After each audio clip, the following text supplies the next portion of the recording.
పూర్వకాలమందు నానా సమయంలోను నానా విధులుగాను ప్రవక్తల ద్వారా మన పితరులతో మాట్లాడిన దేవుడు ఈ దినములంతమందు కుమారుని ద్వారా మనతో మాట్లాడాను.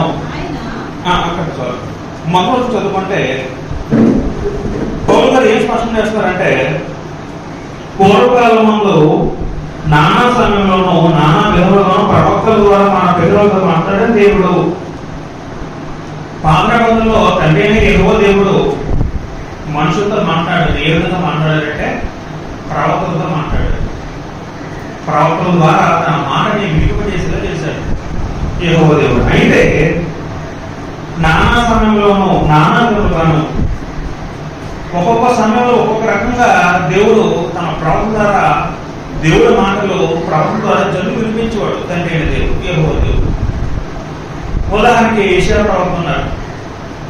ఆయన ద్వారా ఆయన కుమారుడు అనుగ్రహించబడతాడు. మనకి ఆయన రాజ్యభారతానికి అటువంటి విషయాలు ఆయనతో చెప్పించాడు. నాతన ప్రవక్త ఎలా రకరకాల ప్రవక్త ఉన్నారు. హెచ్కేలు ఇర్మియా ప్రవక్త. ఒక్కొక్క ప్రవక్త ద్వారా దేవుడు వాడుకొని తన సందేశాన్ని జనులకి ఆ కాలంలో ఇవ్వడం జరిగింది. అయితే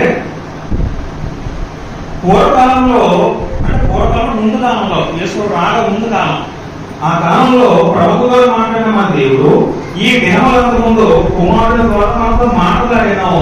ఈ దినములంత అర్థం ఏంటంటే, గ్రంథాన్ని మనం 3 యుగాలుగా విభజించుకుంటే, మొదటగా పితరుల యుగం, రెండవదిగా మోసే యుగం, మూడవదిగా క్రైస్తవ యుగం. వాస్తవానికి యేసుతో వచ్చినప్పుడు ఆయన మోసే యుగంలో ఉన్నాడు. అర్థం ఏంటంటే కొత్త నిబంధన రాలేదు. యేసు కూడా చనిపోయిన తర్వాత ఎప్పుడైతే కొత్త నిబంధన వచ్చిందో అప్పుడు నుంచి క్రీస్తు యుగం స్టార్ట్ అయ్యింది, క్రైస్తవ కాలం స్టార్ట్ అయ్యింది. ఇక్కడ మనం జాగ్రత్త గమనిస్తే ఈ దినముల అంతముందు అర్థం ఏంటంటే ధర్మశాస్త్రము యొక్క అంతిమ దినం అంతం ముందు, అంటే ధర్మశాస్త్రం ముగింపు కలిగే రోజుల్లో, ఆ రోజుల్లో దేవుడు ఎవరితో మాట్లాడారంటే కుమారుడు ద్వారా మాట్లాడాను. కుమారుడు ఎవరు? ఇక్కడ యేసుక్రీస్తు. అంటే దేవుడు సర్వలోకానికి సమాజ జనులకి ఏవైతే దేవుడు తన యొక్క సమాచారాన్ని తన సందేశం చెప్పదలుచుకున్నాడో అవన్నీ దేవుడు ఎవరి ద్వారా చెప్పించాడు? యేసుక్రీస్తు ద్వారా సమస్త మాటలు చెప్పించాడు. మాటలాడాను అని అటువంటి మాట్లాడటం అర్థం అంటే మాటలన్నీ మాట జరిగించాడు, అయిపోయింది. మరి ఇక మాట్లాడడం మరి ఇంకేం లేదండి. ఇంకా సందేశం, దైవ సందేశం మరి ఇంకా రాదు, మరి ఇంకా ఉండబోదు. ఎందుకంటే యేసుక్రీస్తు ద్వారా దేవుడు ఏదో చెప్పదలుచుకున్నాడో అవన్నీ యేసుక్రీస్తు కూడా యేసుక్రీస్తు మొత్తం చెప్పేశారండి. చెప్పడం ఇంకా మరి ఇంకేం లేదు. దేవుడి సందేశం అనేది సర్వ మానవులు కూడా యేసుక్రీస్తు కూడా చెప్పబడి యేసుక్రీస్తు గారు వెళ్ళిన తర్వాత పరిశుద్ధాత్ముడు వచ్చి మనకంతగా కూడా మనందరికీ మనం చదువుకున్న వీలుగా ఈ ధర్మశాస్త్రం అంటే కొత్త నిబంధన అందరికీ చేతులు పెట్టి ఆయన వెళ్ళిపోయారండి. మరి ఇంకా ప్రత్యేకంగా మరి ఇంకా మాటలు అడిగేది లేదు కాలంలో. ఎందుకంటే ఆల్రెడీ యేసుక్రీస్తు మాట్లాడేశారండి. మాటలాడేమో అది కాన్స్టెన్స్ మనం చదువుకోవాలి. మాటలాడేమో మాట్లాడడం అడిగేం లేదు. సర్వ మానవాళికి మనందరం కూడా పర్వప్రాయం చేయడానికి ఏవైతే మనకు మాటలు అవసరం అవన్నీ కూడా దేవుడు మాట్లాడేశారండి. ఇప్పుడు మాటలు ఎక్కడ ఉన్నాయండి? మన ముందు పరిశుద్ధ గ్రంథాల్లో కొత్త నిబంధనలు మన చేతిలో ఉన్నాయి. ఇవి దేవుడు మాట్లాడేవాడు కూడా ఎవరి అవసరంలో దేవుడు మాట్లాడు. ఈ మాటని కూడా ఒక మనిషి రాసిన మాట్లాడితే కాదండి. ఇవన్నీ కూడా యేసు కూడా చెప్పిన మాటలు, పరిశుద్ధాత్మ ప్రేరణతో రాయబడిన మాట్లాడు. ఒకసారి మనము యోహాను సువార్త 12:4 చదువుకుందాం. యోహాను సువార్త 12:4 చదివితే యేసు అంటారు, దయచేసి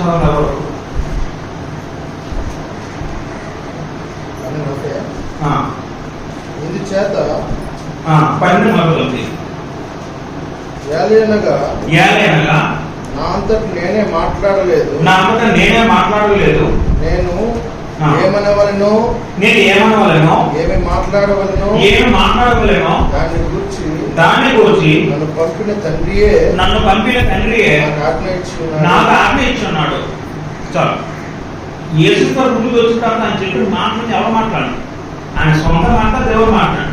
దేవుడు మాట పరలోకమందు తండ్రి అయిన యెహోవా దేవుడు ఏ విధంగా ఆయన చెప్పాడో ఆ మాటలు యేసుతో భూమికి వచ్చి అదే మాట చెప్పారండి. యేసుతో వెళ్ళిన తర్వాత యేసుతో భార్యను ఎవరు మోసారు? ఆయన అపోస్తలు మోసారు. అపోస్తలు ఎవరు? 12 శిష్యులు. పౌలుతో 12 శిష్యులు యేసుతో ఏవైతే బాగు చేసిందో అదే బోధ ఎవరు మళ్ళీ చాటించారు? ప్రపంచం మొత్తం కూడా అపోస్తులు చాటించారు శిష్యులు. ఎవరి ద్వారా అంటే పరిశుద్ధాత్మల ద్వారా. అందుకే యోహాను సువార్త ఒకసారి మన 16:13-14 చదువుకుంటే, యోహాను సువార్త 16:13-14 చదువుకుందాం. యేసుక్రీస్తు తన భూమిలో ఉన్నప్పుడు చివరి రోజుల్లో శిష్యులు కంటున్న మాట ఆలోచిద్దాం.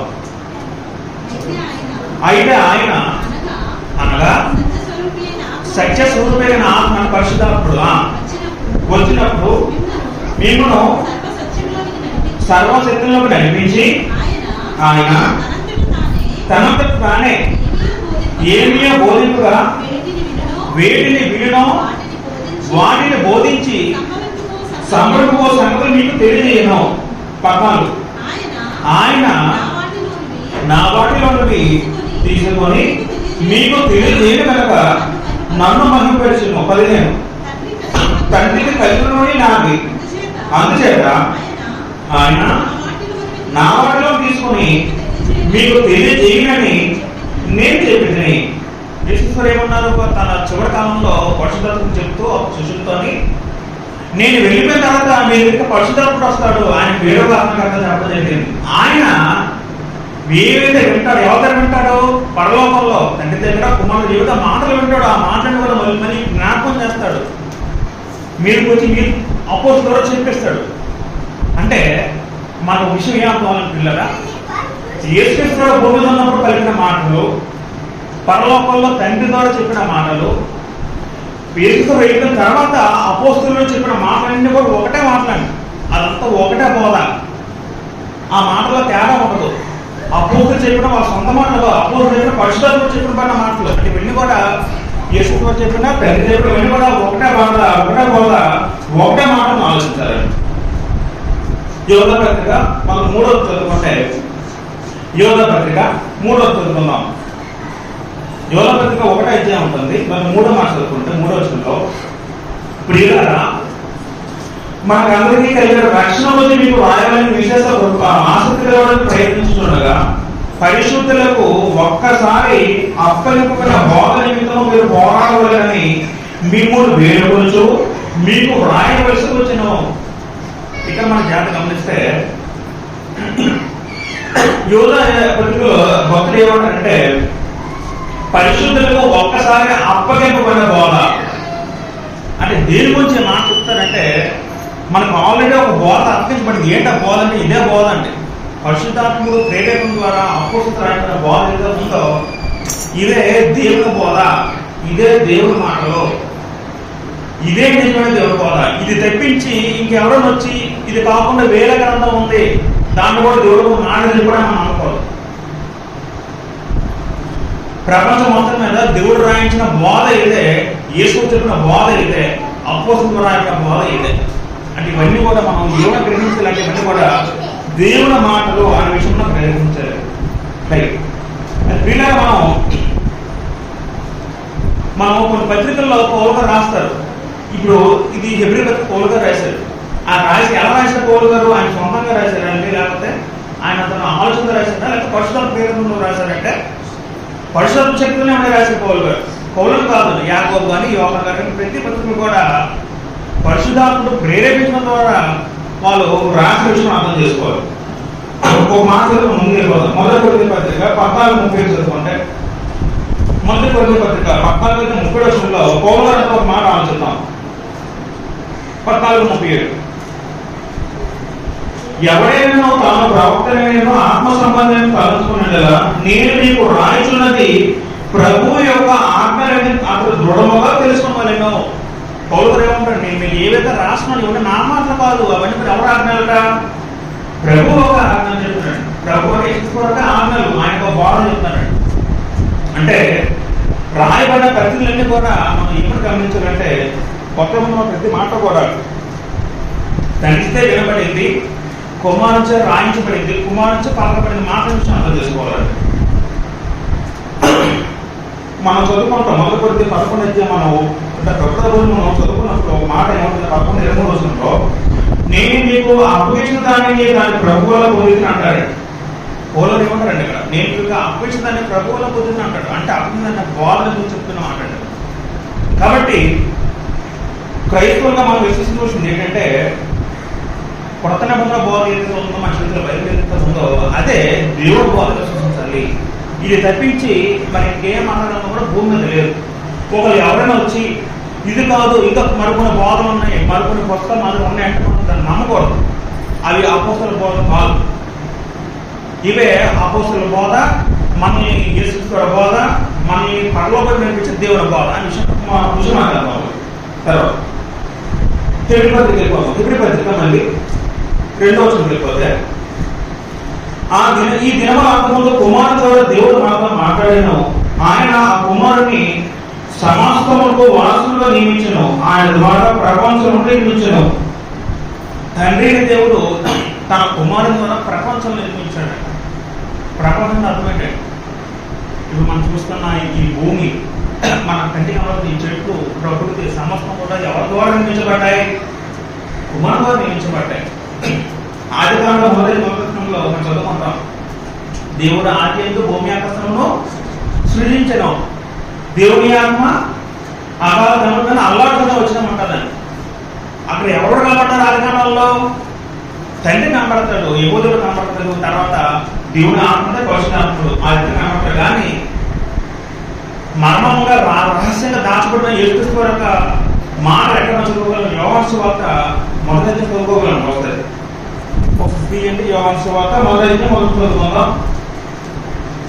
ఆది కాలంలో తండ్రి గురించి పరిశుద్ధాత్మ ప్రస్తావన ఉంటుంది. కానీ యేసుక్రీస్తు వారి గురించి నా ప్రస్తావన ఎక్కడ ఉంటుందంటే మొదటి బంధంలో యోహాను సువార్త ఉంటుంది. మొదటి చదువుకుందాం. ఆది యందు వాక్యం ఉండెను, వాక్యము దేవుని యొద్ద ఉండెను, వాక్యము దేవుడై ఉండెను. ఇక మన జాతకంలో చాలా మంచి మాటలు ఉంటాయి.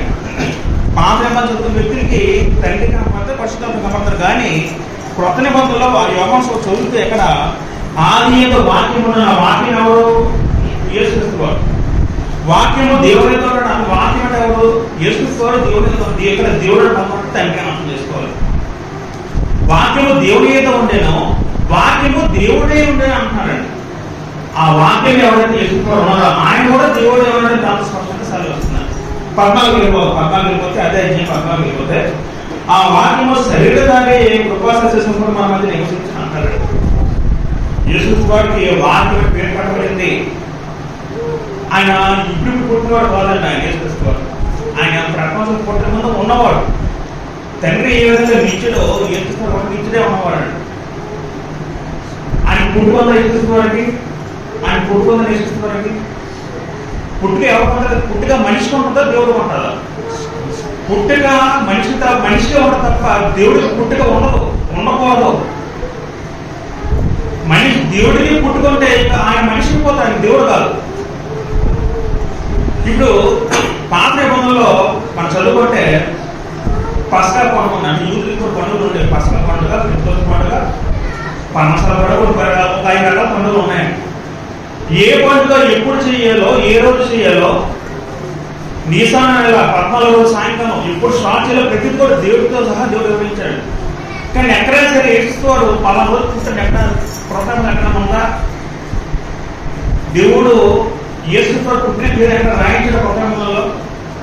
రాయించలేదు. ఎందుకు రాయించలేదు? కారణం ఏంటి? పాత నిబంధనలో ప్రతి పండుగ కూడా మీరు ఎప్పుడు చేయాలో ప్రతి రోజు డేట్ సహా రాయించిన పరిశుద్ధాత్మ దేవుడు కొత్త నిబంధనలో యేసుక్రీస్తు వారి గురించి పుట్టుకొచ్చి ఎందుకు డేట్ రాయించదంటే ఆయన మనిషి కాదు. మనిషికి పుట్టుకుంటే దేవుడు పుట్టుకుంటుంది అందుకే రాయించలేదు. ఆయన నిత్యుడు. ఆయన ఎప్పటి నుంచో ఆదించుకున్నవాడు యేసుక్రీస్తు వారు. తండ్రి ఏ విధంగా ఆదించుకున్నవాడే ఉన్నాడో యేసుక్రీస్తు వారు కూడా ఆదించుకున్నవాడు. కాబట్టి యేసుక్రీస్తు వరకు పుట్టిన దేవుడు బైబిల్ రాయించబడలేదు. ఆయన మనిషి కాదు, ఆయన స్వయంభవుడు, తనకు తానుగా ఉన్నవాడు. ఇప్పుడు పుట్టినరోజు నేను మాట మనం పుట్టినరోజు ఉన్నదో మనం డేట్ చెప్పి మనం చేసాం అనుకోండి, అప్పుడు దేవుడు మెచ్చుకుంటాడా? బాధపడతాడు. దేవుడు మెచ్చుకోడు. ఎందుకంటే ఆయన పుట్టుక లేవండి. చావుకు మనిషి తప్ప దేవుడు ఉండవు. ఆయన ద్వారా ప్రపంచంలో నిర్మించిన సమస్తము మనకు కనబడింది. సమస్తం కూడా యేసుక్రీస్తు ద్వారా కలిగజేయబడ్డాయి. నేను గ్రంథకథ స్పష్టం చేస్తాడు పౌలు గారు హెబ్రీయులకు రాస్తూ 3వ వచనంలో, ఆయన దేవుని మహిమ యొక్క తేజస్సును ఆయన తత్వం యొక్క మూర్తివంతమై ఉండి తన మహత్తల మాటలతో సమస్తమును నిర్వహించు పాపముల విషయంలో శుద్ధీకరణ తానే చేసి దేవదూతల కంటే ఎంత శ్రేష్టమైన నామం పొందినో వారి కంటే అంత శ్రేష్ఠుడై ఉన్నత లోకముందు మహామహుడుకు దేవుడి కుడిపార్శ్వమున కూర్చుండెను. యేసుక్రీస్తు వారు ఆయన భూమికి ఉన్నప్పుడు చుండడానికి ఆయన ఎలా కనపడారంటే కేవలం సాధారణ నరమాత్ర మనుషులు కనపడ్డారు. ఎక్కువ మంది ఆయన నమ్మలేదు యేసుక్రీస్తు వారు. చాలా మంది యేసుక్రీస్తు వారు చూసినప్పుడు నిజంగా మనలాంటి మనిషి అనుకున్నారు, కానీ పౌరు వేషపక్షం చేసిన ఆయన మనలాంటి వ్యక్తి అయితే కాదు. ఆయన దేవుడి మధ్య తేజస్సును ఆయన తత్వం యొక్క మూర్తిమంతమై ఉండి ఒక దేవుడు భూమి మీద మనిషి రూపం ధరిస్తే ఏ విధంగా ఉంటాడో అటువంటి సర్వగుణాలన్నీ కూడా ఎక్కువ సమృద్ధిగా ఉన్నాయి అంటాడు పౌలు గారు. ఆయన మనిషి కాదు, ఆయన దేవుడే ఉన్నాడు. యెహోవా తండ్రి దేవుడు పర్వతం ఏ విధంగా ఉన్నాడో ఆయన భూమి మీద నిర్మపదాల్సి ఏ విధంగా ఉంటాడో దేవుని యొక్క సర్వగుణములు సర్వ సంపదలు మొత్తం సమస్తం కూడా అన్ని లక్షణాలు కూడా యేసుక్రీస్తు భూమి మీద కలిగి ఉన్నాడని సాక్షిస్తున్నారు పౌలు గారు. మరిగా ఉన్నారంటే తన మహత్తర మాటలకు సమస్తం నిర్వహించు. యేసుక్రీస్తు భూమిని అంటే సమస్తం ఆయన ఏ విధంగా నిర్మించాడు అంటే దాంట్లో సమస్తం కూడా పనిచేస్తున్నాడు అని కూడా అంటున్నాడు పౌలు గారు. దేవదూతల కంటే ఎంత శ్రేష్టమైన నామాలు పొందినో వారి కంటే అంత శ్రేష్ఠుడై ఉన్నత లోకమందు మహామహుడుకు దేవుడు కొన్ని భాష ముందు కూర్చుంటాము.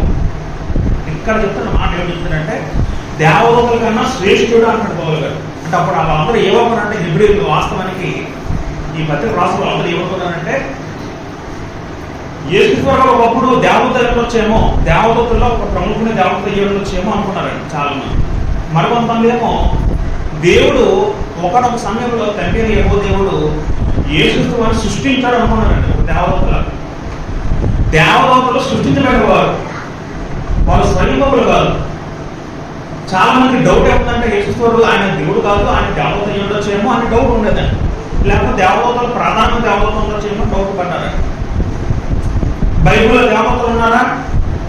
ఉన్నారు. వాళ్ళకి ఏమైనా పేర్లు ఉన్నాయా? ఎవరికి దేవతలకి? గాబ్రియల్ దేవత ఉంది, మిఖాయేలు దేవత ఉంది. ఇలా దేవతలు రకరకాలు ఉన్నారండి. వాళ్ళ ప్రధాన ఉన్నారు, అధికారులు ఉన్నారు, రకరకాల ప్రధాన దేవతలు ఉన్నారండి. దేవతలు కోటల్లో ఉన్నారు. అయితే ఇక్కడ పౌలు గారు ఏమని స్పష్టం చేస్తారంటే దేవతల కంటే ఎంత శ్రేష్టమైన నామములు పొందినా అంటారండి. వారి కంటే అంత శ్రేష్ఠుడై అంటే అందుకంటే ఆయన దేవదూత కాదు, ఆయన దేవదూత కాదు, దేవదూత ప్రముఖుడు కాదు. ఎందుకంటే అసలు దేవత సృష్టించిన ఆయన అంటున్నాడు పౌలు గారు. ఆయన ద్వారా ప్రపంచం నిర్మించాడు. అందుకంటే ఆ ప్రపంచంలో మనిషి ఉన్నాడు, జంతువులు ఉన్నాయి, పశుపక్షాలు ఉన్నాయి, దేవతలు కూడా ఉన్నాయని చెప్తున్నాడు. మీరు ఆయన్ని ఒక సాధారణ మనిషిగా ఊహించుకోవద్దు అని పౌలు గారు హెబ్రీయులకు రాస్తున్నారు. ఉన్నత లోకంలో మహామహుడు దేవుడు కుడిపార్శ్వమున కూర్చుండెను అంటారు. ఇప్పుడు యేసుక్రీస్తు వారు ఎక్కడ ఉన్నారు? పరలోకంలో ఉన్నారు. ఇప్పుడు ఏం చేస్తున్నారు యేసుక్రీస్తు వారు?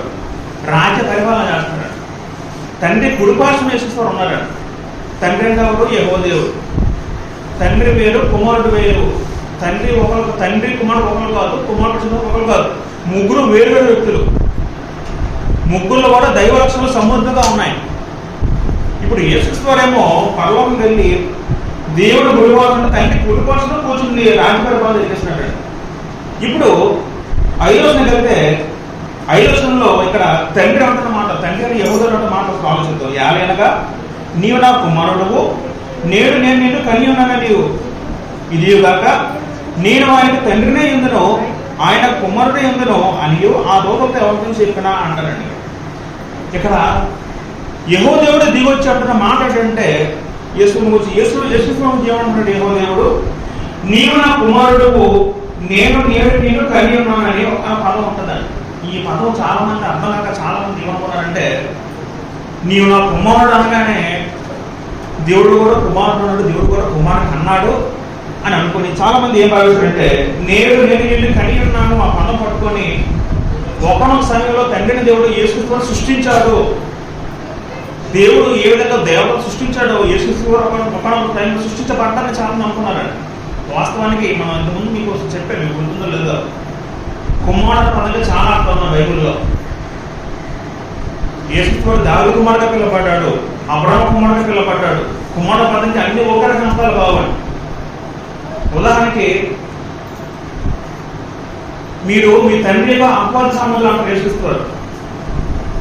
మీ తండ్రి రాకపోతుంటే అపవాద తండ్రి అయిపోతుంటే భౌతికంగా భౌతిక తండ్రి కాదు, అది అలాగే కూడా అన్నమాట. మనుషులు పౌలు గారు అంటారు సంగతులు ఉద్దేశించి నేను మిమ్మల్ని శుభస్వర కన్నాను అంటాడు. శుభ కన్నాడు అందరినీ తన భౌతిక గర్భంలో కన్నాడు అర్థమా? ఇలాగా కన్యంలో అన్న పదానికి కుమారుడు పదానికి రకరకాల అర్థాలు ఉన్నాయి గ్రంథంలో. వాసన కాదు పాఠం అవుతుంది చెప్పండి. కానీ ఇక్కడ చెప్పిన మాట ఏ విధంగా అంటే యేసుక్రీస్తు నరరూపం దాల్చి భూమి మీదకి వచ్చి పాపరహితంగా జీవించి ఎప్పుడైతే చనిపోయి తిరిగి లేచాడో అప్పుడు దేవుడు కుమారుడుగా పిలువబడ్డాడు. దేవుడు కుమారుడు అర్థం ఏంటంటే మృతుల కుమారుతో చెందిన వ్యక్తులు మొదటి వ్యక్తి అని అర్థం చేసుకోవాలి. అది దేవుడు కుమారుడు అన్నది అర్థం. కుమారుడు అంటే ఆయన భౌతికంగా కన్నాడని అర్థం చేసుకోకూడదు. ఆయన కూడా దేవుడు యేసుక్రీస్తు ఆయన కూడా పుట్టిన వ్యక్తిని మనం భావిస్తే ఆయన దేవుడే ఉన్నాడు. ఆ పదము రాయించబడ్డారు గ్రంథంలో. వాక్యము దేవుడే అర్థం పెట్టడానికి ఆది లేదు అంతమో లేదు. బాగా దేవుడు కుమారుడు అంటే ఆయన పుట్టినడం అనుకుంటారు. ఇప్పుడు చాలా మంది ముస్లిం సోదరులు వాళ్ళు ఏమన్నారంటే యేసుక్రీస్తు ప్రవక్త అల్లా ఏమో ఆయన సృష్టించడం అనుకుంటారు, కానీ ఆయన సృష్టించబడిన వ్యక్తి కాదు యేసుక్రీస్తు. ఆయన సృష్టి చేసిన ఆయన సృష్టించిన కాదు కదా గ్రంథం చాలా చేస్తాడు. దేవుడు ఇంకేమంటాడంటే నేను ఆయన తండ్రినే ఎందును ఆయన ఒక కుమారుడు ఎందును ఆయన గోకలతో ఎవరి చెప్పిన అంటారండి. దేవుడు ఏమంటాడంటే ఈయన ప్రియ కుమారుడు ఈయన నేను ఆనందించున్నాడు ఎవరంటారు? పరలోకంలో తండ్రి ఆయన పాపేశాన్ని అంటారు మాటలు. ఈయన ప్రియ కుమారుడు పదము తండ్రి దేవుడు యేసుక్రీస్తు వారికి వాడారు తప్ప ఏ దేవతలు కూడా పదం వాడలేదని వాస్తవానికి ఇక్కడ చెప్తూ దేవతలు అంటే దేవుడి సేవకులు, దేవుడి పరిచారకులు చెప్తూ ఆక్రమణలు ఏమంటారంటే దేవతలు అంటే దేవుడు పని చేసేవాడు, మెసెంజర్. దేవుడు పని చెప్తే పని చేసేవాడు, పనివాడు దేవదూత. కానీ యేసుక్రీస్తు పనివాడు కాదు, యేసుక్రీస్తు వారసుడు, ఆయన కుమారుడు. ఏడో కుమారుడు అయ్యాడంటే కన్నం బట్టి కుమారుడు కాదు, కానీ ఆయన నరరూపం దాల్చి భూమి మీద జీవించి పునరుద్ధరణ చంద్రుల చేత కుమారుడు అయ్యాడు. ఆ విధంగా కుమారుడు పదం యేసుక్రీస్తు వరకు వర్తించబడింది. ఆ రోజులు ఇంకా ఉంటారంటే మరియు ఆయన భూలకు ఆత్మబోధి మళ్ళా రప్పించినప్పుడు దేవుడి దూతలందరూ ఆయన నమస్కారం చేయమని చెప్తున్నాడు.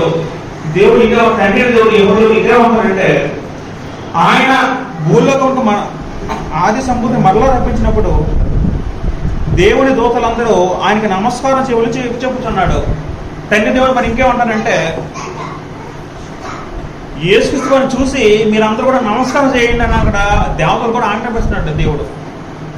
అంటే యేసుక్రీస్తు వారు ఆరాధనకు అర్హుడు.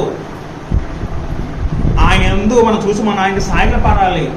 ఆయనకి నమస్కారం అంటే పదానికి వాస్తవంగా నమస్కారం పదం ఇంగ్లీష్ చూస్తే మనకు వర్షిప్ అనే పదం ఉంటుందండి. అక్కడ యేసుక్రీస్తు వారు ఆరాధనీయుడు, ఆయన పూజింప అర్హత కలిగిన వ్యక్తి.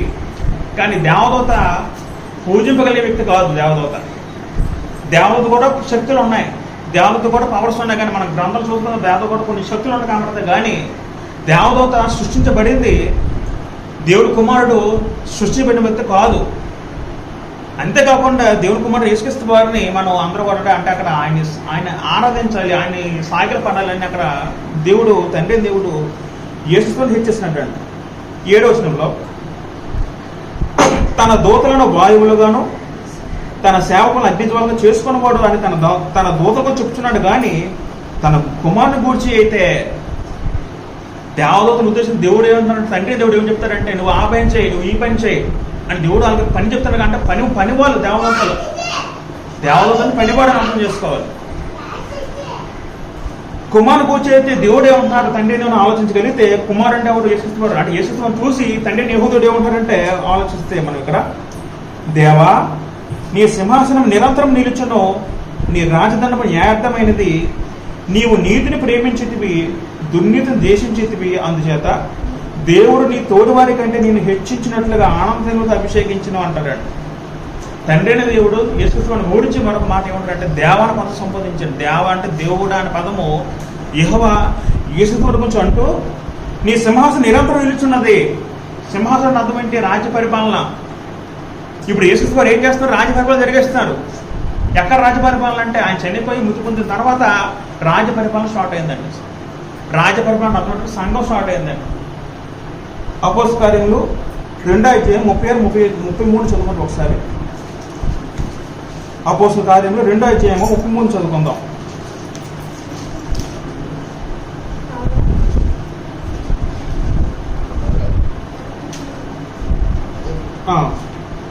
30 నుంచి చదువుకోండి. 30 నుంచి.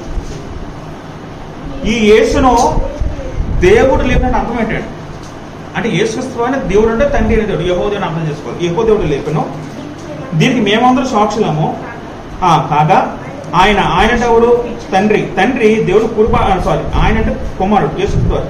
ఆయన దేవుడు కుడిపార్శ్వం హెచ్చింపబడి పరిశుద్ధాత్మ కొంచెం వాగ్దానం హెచ్చించబడి తండ్రి వల్ల పొంది మీరు చూచుచూ వినిచున్న దీన్ని కుమ్మరించి ఉన్నాడు. దావీదు పరలోకం ఎక్కిపోలేదు అని అతనిట్లే నేను నీ శత్రువులను నీ పాదం కింద పాదపెట్టడం ఉంచు వరకు నీవు నా కుడి పార్శ్వమున కూర్చుండమని ప్రభువు నా ప్రభుతో చెప్పాను. 30 వచనము. మీరు సిలువ వేసిన ఈ యేసునే దేవుడు ప్రభువుగాను క్రీస్తుగాను నియమించను.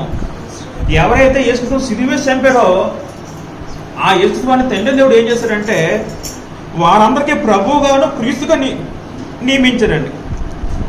యేసుక్రీస్తు మనందరికీ ఎప్పుడుగా ప్రభువుగా నియమించబడ్డారంటే, ఎప్పుడు మనం రాజు నియమించబడ్డారంటే ఆయన మృతి పొందిన తర్వాత. యేసుక్రీస్తు మృతి పొంది చనిపోయిన తర్వాత పునరుద్ధరణ చెంది పరలోకం వెళ్ళిన తర్వాత అప్పుడు దేవుడు ఆయన అభిషేకించి మనందరి మీదకి ఆయన రాజుగా ప్రభువుగా నియమించాడు తండ్రి దేవుడు. అది యేసుక్రీస్తు వరకు ప్రస్థానం. ఇప్పుడు యేసుక్రీస్తు ఎలా ఉన్నారంటే ఆయన మనిషిగా లేడు, ఆయన పరలోకంలో రాజుగా మన రాజ్యపరిపాలన జరిగిస్తూ ఉన్నాడు. ఆయన రాజ్యం ఏంటంటే మనమే ఆయన రాజ్యం, సంఘమే దేవుని రాజ్యం. ఇప్పుడు మనందరం కూడా సంఘాల్లో ఉన్నాం. సంఘం అంటే రాజ్యాలు ఉన్నాం. రాజ్యం అంటే క్రీస్తు యొక్క రాజ్యం. కొలసి పత్రిక 1:15 చదువుకుంటే, కొలసి పత్రిక మొదటి అధ్యాయం 13 చదువుకుందాం. ఆయన మనలను అంధకార సంబంధమైన అధికారులను విడుదల చేసి తాను ప్రేమించిన తన కుమారుని రాజ్య నివాసులుగా చేశాను. అంటే ఎవరు? మనం మనకు తిరుగుతున్న మాటలే. మనం క్రైస్తువులు కాకముందు ఎక్కడ ఉన్నాం? మనం సాధారణ అధికారంలో ఉన్నాం. క్రైస్తువులైతే మనం ఏమేమంటే ఒక జాతకం అంధకార సంబంధ అధికారులను విడుదల చేసి తాను ప్రేమించిన తన కుమారుని రాజ్య నివాసులుగా చేశాను. తండ్రి దేవుడు మనల్ని ప్రేమించి మనందరం కూడా తన కుమార రాజ్యం అంటే మనందరం సంఘంలో తీసుకొచ్చాడు. సంఘం అంటే అర్థం ఏంటంటే, సంఘం అంటే క్రీస్తు రాజ్యము, క్రీస్తు సంఘము, క్రీస్తు రాజ్యము. ఈ సంఘానికి శిరస్సు ఎవడు? మనకి హెడ్ ఎవడు? యేసుక్రీస్తు వారు. ఆయన మనకి రాజు, ఆయన మనకి శిరస్సు. సంఘము శిరస్సు యేసుక్రీస్తు వారు. ఎపిసి పత్రికలో ఉంటుందని. ఇప్పుడు మనందరం కూడా ఆయన రాజ్యపాలన అందరం ఉన్నామండి. కాబట్టి ఈ విధంగా పౌలు గారు హెబ్రీ పత్రికలో రాష్ట్ర మొదటి అధ్యాయం అంతా మనకి ఏం చెప్తారంటే, మన ఆఖరి వచ్చేది ముగించేద్దాం. హెబ్రీ పత్రిక మొదటి అధ్యాయము 14 ముగించేద్దాం. వీరందరూ రక్షణని స్వాస్థ్యం పొందబో వారికి పరిసరము చేయటకే పంపబడిన సేవకులైన ఆత్మల ద్వారా అంటారంట. ఈ వచనం ఎవరికి ఉద్దేశించబడిందంటే దూతలు ఉద్దేశించి. అంటే దేవదూతలు వాళ్ళట సేవకులు అంట. దేవదూతలు సేవకులైన ఆత్మలు, పనిచేసేవారు, పనివాడు. అంతే తప్ప వాళ్ళ కుమారుడు స్థానం వాళ్ళకి లేదండి. దేవుడు కుమారుడుగా యేసుక్రీస్తు పిలవబడ్డాడు. కుమారుడు అంటే దేవదూత కాదు, దేవదూత సృష్టించబడిన వ్యక్తి. కుమారుడు అంటే సృష్టించబడిన వ్యక్తి కాదు అని చెప్తూ మొదటి మొత్తం అంతా కూడా దేవదూతలు పంపబడిన దేవుడి సేవకులు. ఇప్పుడు ఆ దేవుడి కుమారుడు యేసుక్రీస్తు రాజ్యం మనందరం ఉన్నాం.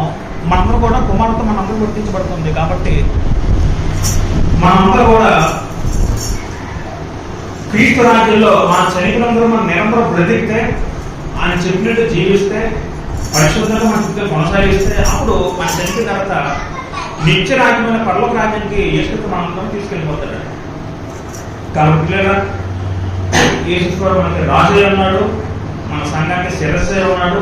ఆయన మన లోబడి ఆయన ఆజ్ఞలు పాటిస్తూ ఉంటే ఆయన మనకి ఇచ్చిన చేతి గ్రంథం, ఈ కొత్త గ్రంథం, ఇదే దేవుడి గ్రంథం. ఇదే దేవుడు మనకి దగ్గర భూమి మీద ఏ గ్రంథంలో లేదు. చెప్తున్నాను, ఇదే సత్యమైన జీవ గ్రంథం. ఇది తప్పించి ఇది చదివితే మాత్రం మనం దేవుడితో చేరడం చనిపోయిన తర్వాత, లేకపోతే మనకు మన ఆత్మ మనమే నశించి మనం నరకం తీసుకుని వారు మనం ఉంటాం. కాబట్టి ఈ దేవుడి మాటలు దేవుడు దీవించి మన హృదయాల్లో ఫలించాం కాక. ఆమె